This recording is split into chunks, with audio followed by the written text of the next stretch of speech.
Mas nga kutob namin, si ma'am talaga yung kasabuan. Or were you to support? I went to the Women's Crisis Center. More than 1 year na siyang hindi nagre-render ng service. Hindi makatulog si Sky kinagabihan dahil sa pamimintang niya kay Gino na alam niyang mali niya yun, lalo't pinatunayan ni Tim na walang kasalanan ang binata. Sinubukang tawagan ni Sky si Gino pero hindi siya sinasagot na kahit nag-message ito sa kanya ay wala pa ring reply ang binata. Kinabukasan naman ay magkakasama sila Sky at mga kaibigan niya kung saan sinaad ni Tim na wala pa silang lead sa pagtakas ni William na halatang pinagplanuhan nila dahil malinis, sabay sinaad niyang sigurado din siyang walang kinalaman yung bantay ni Governor na wala silang kaalam-alam na tauhan mismo ni na William at Victoria si Julio dahil babayaran nila ng 5 milyon para sa pagtakas ni Governor William. Giniit nila kay Sky na kailangan niyang mag-hire ng personal bodyguard dahil delikado ang buhay niya sa mga kamay ni William at hindi nila maiwasang matakot dahil alam nila kung gaano kasama ito. Agad namang sinabi ni Sky na tama ang mga kinakatakutan nila, lalo't inuna na nila si C kaya siguradong siya na ang isusunod nila. Kaya napaka-importante na malaman nila kung asaan nang si William at saan ito nagtatago para maipakulong nila ito. Habang nagkwekwentuhan sila ay may kausap namang pumasok si Gino na agad siyang lumabas nang makita niya sila pero hinabol siya ni Sky. Nakiusap ang dalaga na mag-usap silang dalawa na agad namang sinabi ni Gino na kung tungkol sa papa niya ay iniimbestigahan na ng mga pulis at pwede din siyang magtanong kay Tim at kung kay Julio naman ay siguradong papahirapan nila ito para kumanta at baka kasuhan pa ito dahil pabaya siya sa trabaho niya na wala siyang tiwala kay Julio.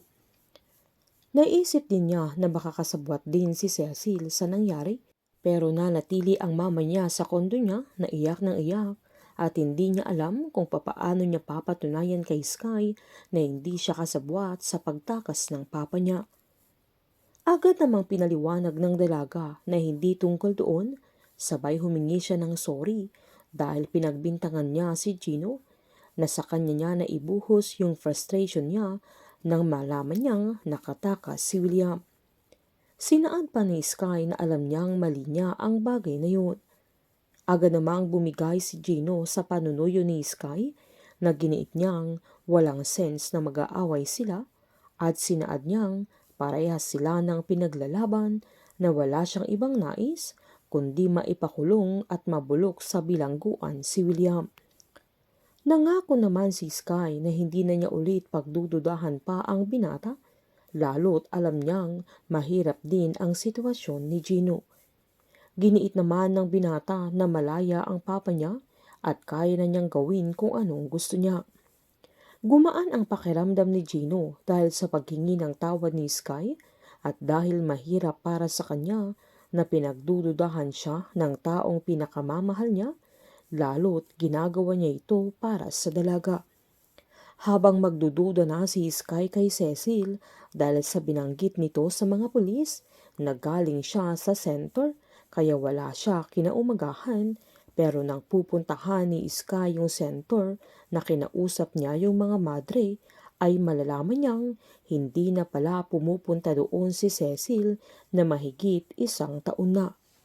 Gagawin lahat ni Sky para mapatunayan niyang magkasabat sila William at Cecil.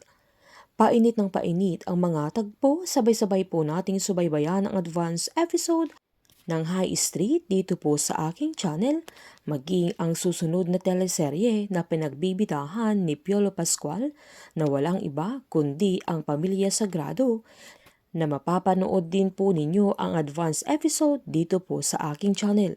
Patuloy lamang pong manood at mag-subscribe para ma-update po kayo sa mga susunod na episode. Marami pong salamat.